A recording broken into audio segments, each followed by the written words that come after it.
We all know that Kathleen Kennedy and George Lucas got these awards speaking. I'm at this particular article here. It's a nothing website, but it's the only place I could find that had her full speech for the most part. So she got up there with George Lucas after Steven Spielberg presented them, introduced them, going on and on about how great they are, blah, blah. But then here is George's. Let's find George's speech. Let's read George's speech first, I think it's here. This is George. To me, and I'm not going to do a George voice. I can't do a George voice. I'm sorry. To me, that's the first and foremost job of a producer. This is an award for being producers, which is to do the impossible. And you do it every single day. And then every single day, something comes along to destroy everything you've done. And you've got to pick it all up at lunch and figure out a new way to finish the movie in conjunction with the director. And it's daunting, to say the least. But a producer never works alone. One, you have to have a great crew. I've always had the best crews. I couldn't have done it without them, and I think my job is also to gather them all together and inspire them to be the best they can be. So that's straightforward, talking about the creative aspect of it. But here's what good old KK says. We worked side by side through one evolution in our industry after another, heard Lucas and Spielberg. Revolutions not only in the means of movie making and in the ways movies reach audiences, but also in the composition of our business. As women, artists of color, LGBTQ, and differently labeled artists and producers, we have fought for and won a place at the table, propelling our community toward a more inclusive, diverse, richer, more sophisticated and nuanced sense of our responsibilities for social, racial, and economic justice. There's no one I would rather share this moment with more than my friend and mentor, the greatest master of Jedi, George. I mean, the man you screwed over, the man who you lied to on camera, who basically expected you to protect his baby, but then you sold it, in George's words, to white slavers? I mean, what? They're also forcing the label onto George by saying, as a woman, artist of color, et cetera, I want to share the stage with George Lucas, meaning I'm endorsing him, and he therefore has to pick up that endorsement, and by doing so, agree with everything I just said, even though he may never have said anything like that or would ever say anything like that. You're kind of forcing that language into his mouth. Yeah, that's a great angle of that, because right there, she's putting him on. She spoke first. I read his first because I wanted us to get something that was actually heartfelt and had meaning to it before we read her drivel. And it's the contrast of someone who's there to talk about the actual creative end of the business in this, because that's what George is. George may have been a bit of a in there, out there director, but never questioned his creativity, never questioned when he was into it, his passion for making what he wanted to do. She never did a damn thing. She was the greatest coffee fetcher in history, apparently, to get to this. And I mean, when I saw her this, I thought to myself, she's never going anywhere. She's never leaving. If she can come out on stage like this and basically, literally, her mere presence being side by side with George after we all know what she did to him, what Bob Iger did to him, what they did to him, how they treated him as the stories are told. To walk out there, it means she is shameless. She knows she's not going there. She knows where every skeleton is buried. They can't possibly do anything to her because she's one of the most powerful women in Hollywood. She's not going anywhere. And I go back to why did people spend so much time talking about this so-called Civil War in Lucasfilm when it was all the emissaries? She wasn't going. She was completely in charge. Everything happening in Star Wars is under her order, and it's atrocious. I mean, Grump, when you look at this, because you've been shaking your head now for like 2 minutes. When you look what? I mean, can you? I am having a hard time comprehending the shame, the lack of shame. Are you surprised by it? No, not really. Not with her. She just don't care. That's the thing. The not caring.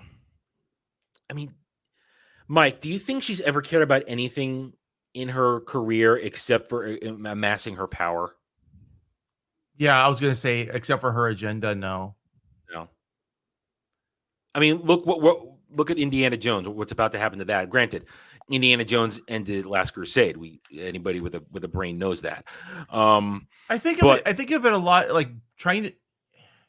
You want to be a juror on a specific case because you want to make sure that that person you have some you have some personal attachment to the case, and so you want to make sure that person goes to prison, and then they do the jury thing, and then you say, "Oh no, I have no attachment. I don't care. I can be completely neutral." You just completely lie.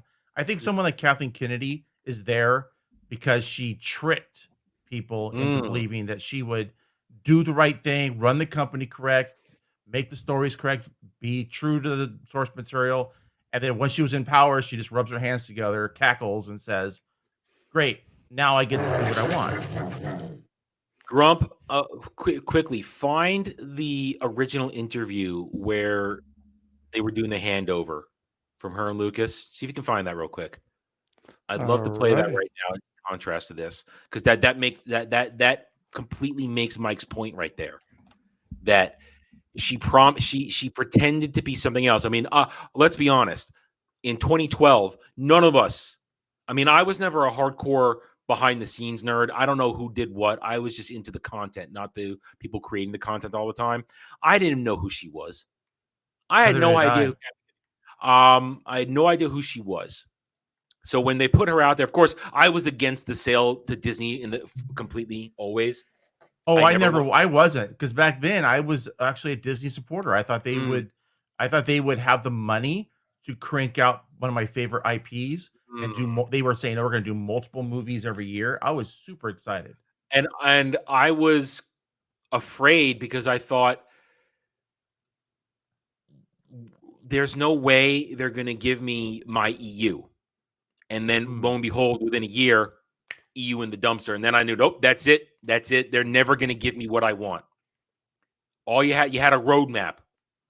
All you had to do was go back to the beginning, animate it, forget about live action, just animate it, put it out there, and they'd still be printing money to this day, because they're not printing money anymore. That's for sure. Star Wars is not printing money. Disney Star Wars isn't. Real Star Wars still makes money. People will still buy EU books. They'll still buy old games. Disney Star Wars doesn't print money. People will buy Luke Skywalker, Darth Vader, Han Solo toys. They're not going to buy Chiclet Tooth Ray. They're not going to buy what are their names? I don't even know their name. Kylo Ren, whatever. They're not buying Potato Sack toys. We know that. We saw the videos for years ago. Oh yeah, whatever her name was. Yeah, Rose Tico. That's it, Rose Tico. Yeah. Rose Tico. They aren't buying this stuff. Do you remember a particular line so I can try to find it? Because there's tons of these damn videos. Try putting in George Lucas, Kathleen Kennedy interview. Just try putting that. I've got them. It's a bunch of different interviews. I don't think we want to sit through 30-something minutes. One where they're sitting side by side. It's just one at a table. Yep, that's the one. I'm just trying to find a spot where we want to be at. It's the spot where basically George says, "I have full confidence in Kathy to do this," or something like that. Try and find that, and then her disingenuous response. That's what I really want to. That's what I want to bring up before we move on to more of this crap, because we're going to talk about Obi-Wan. Because again, I held off on Deborah Chow talking because again, I wanted to talk about that. I wanted more voices than just mine. Wow, I'm looking at her. Bang, she was a bitch in this one, and I'm liar. All right, let me cut the closed captions off, and I'll be sharing this in a heartbeat. Yeah. Oh yeah. that's why you see this speech. And like Mike said, right here, she talks about all this stuff, and they're putting Lucas on the spot. They're Does that look familiar? right there. That's the one. That's the one. Yeah, I figured it was this video. It's just there's a bunch of different cuts of it, and I think I found the section here. All right, well, either way, all right. Let's play it. Let's hear it. So we know. All right. So we know Kathleen Kennedy is a liar, and right here, this is when it happens. This is why when I saw this happening, I thought the nerve to actually be in the same room as George again after we know that you lied in that initial interview. And you've done everything possible to destroy his vision of Star Wars. So, all right, hit it. No, I mean, I don't have to give Kathy advice. She knows what to do. She knows better than I do. That look. Look at that. That is, yeah. God, this is the one that I just said, what the hell? And I say, of course, I can't hear it, but it don't matter. I know exactly what they're saying. Yeah, I mean, that is, that's this right here. Hang on.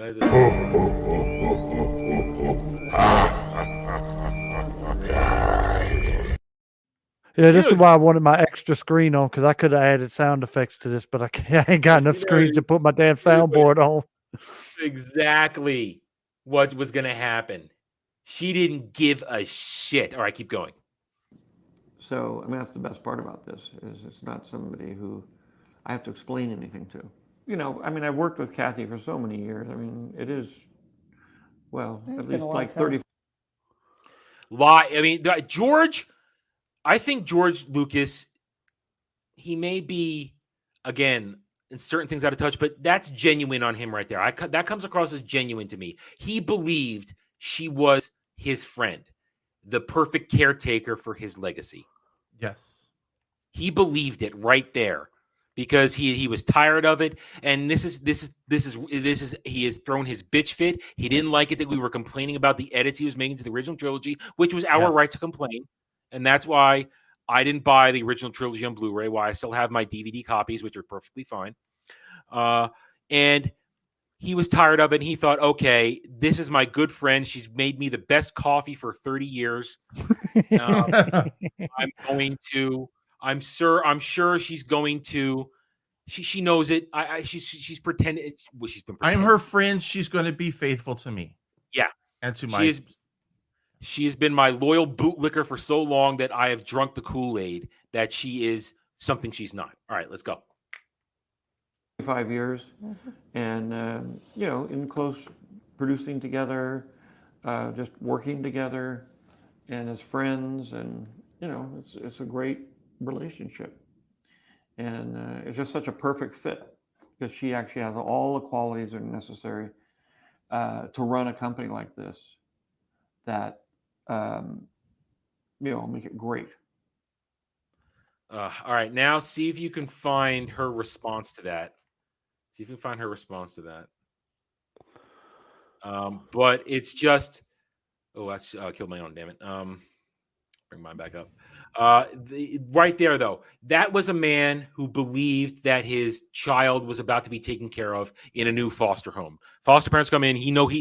Just a metaphor. He knows he doesn't have long to live. He wants to make sure his children are well taken care of. Here's my good, close family friend who was offered to take it on. No, she has just been power hungry, just wanted to do what you want because this is my perspective of it, and I know it's probably shared by many. I don't know for a fact this is the one that you're looking for, but this one looks like it's a little interesting. Bring it up. So y'all could hear the last one fine, right? Yeah, it was fine. It's great. You guys got to know Grump has audio. His audio wired. He can't hear what he's putting up. So yeah, that's why I'm throwing closed caption on so I can at least have some idea. I always said I wasn't going to do any more, and that's true because I'm not going to do any more. But that doesn't mean I'm unwilling to turn it over to Kathy to do more. Mm-hmm. I have story treatments of 7, 8, and 9, and a bunch of other movies. And all right, stop right there. Stop right there. So that's something right there that makes you say, but she didn't have any source material. Well, that's her line. Remember, that's her famous line. I didn't have any source material. What can we be asked to do? This and that. Well, you had the expanded universe, which, as I always say, George was directly over it. But right here, it just shows you, if you read all these things, it's documented information about George involved. Now, George he wasn't always happy with the EU, but he was involved with it. He was involved with it. And as you said right there, which Grum showed us right here, he had his own version. It gets worse past this. Oh, I know, but and I will readily acknowledge that if George had ever made the movies himself, it would have rightfully overridden the EU, because then the actual creator putting out the actual stuff overrides the. Even when he does it wrong and we disagree, it's still canon. That would have George's the thing written and made by the man himself would take top tier of canon priority, but he never did it. And the fact that he was even midichlorians, unfortunately. But they kind of weeded that out. You ever notice they kind of quickly went away from it? Well, because it got such a backlash. Like, what the hell? They went away from it in the prequel. Yeah, they went away from the prequel trilogy, and it was never mentioned in anything in the EU. They didn't even touch on it. Even when Clone Wars started to be woven into the EU proper, they didn't even mention midichlorians. I think he was trying to get away from actual religion. Like, he had to have an explanation for the power instead of a scientific explanation for it. Yeah, he should. The spiritual way is fine. It works. It still works. Yeah.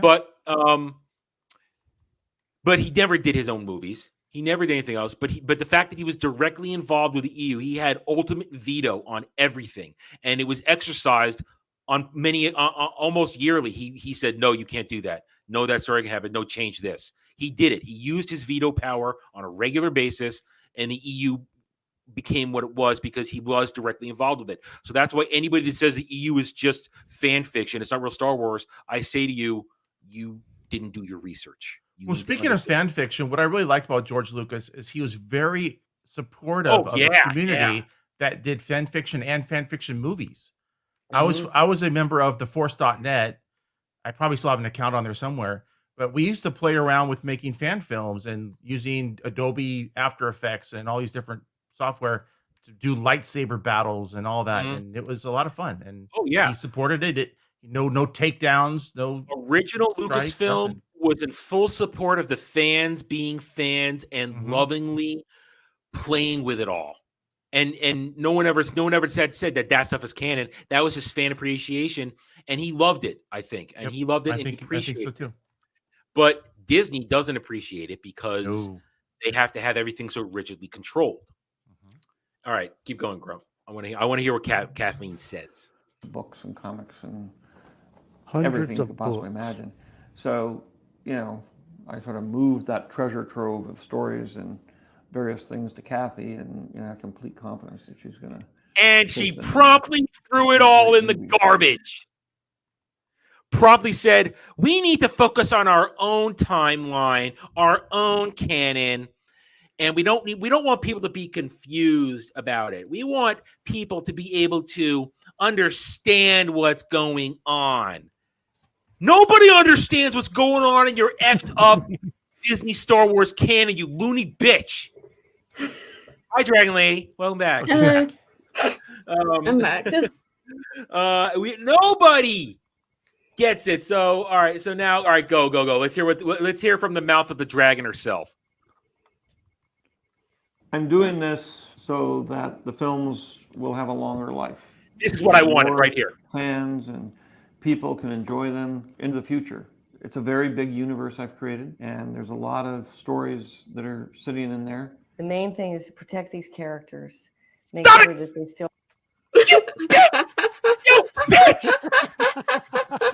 You lying bitch! You destroyed Luke Skywalker. You turned Han Solo into a deadbeat dad and then killed him. Of course, Harrison Ford, that was part of his contract to come back. We all know he always wanted Han Solo to die.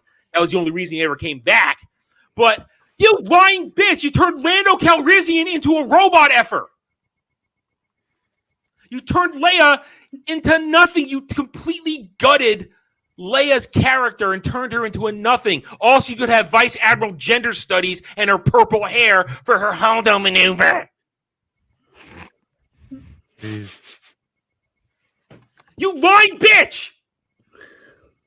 Go. they'll continue to live in the way that you created them, and that the universe of Star Wars continues to grow. I just said that I would back her up, and I would be there if and especially help him with the script and making sure the script's Stop it. You mean how Bob Iger admitted in his biography that they threw your scripts into the garbage as soon as you gave it to him? They threw scripts from that man in a garbage. Exactly. That's like going to a bank and lighting it on fire. He may not be the greatest director in the world. In fact, he's not. But when his creativity cannot be questioned, you cannot question his creativity. Oh my God! And if they had used his script, then they could have said written by George Lucas. I know, and then that would have to shut me up forever. That would have to shut me up forever with the EU. But no, you've given me power. Fade in. You gave me power. Just as an aside, that little clip that you play of her saying that, I thought she was saying they them until just recently.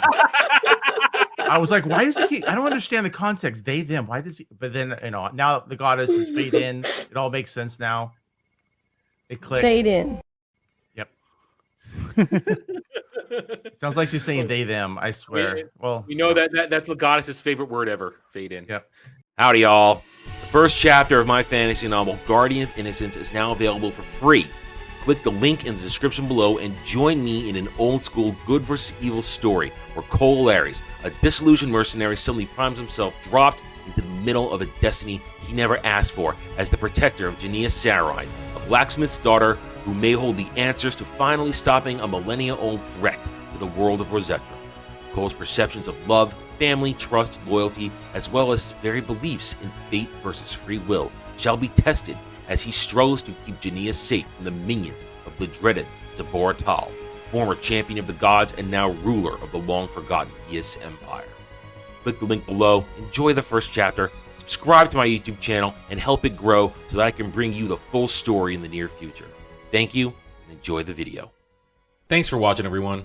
I don't do Facebook. I will never do Twitter. If you want to reach out to me, email me at therennerd@gmail.com. I'm on Getter now, @therennerd, the Geeks and Gamers forums under @ROAS, and you can also follow me on Odyssey @TheRenaissanceNerd. Thanks again for watching. Take it easy.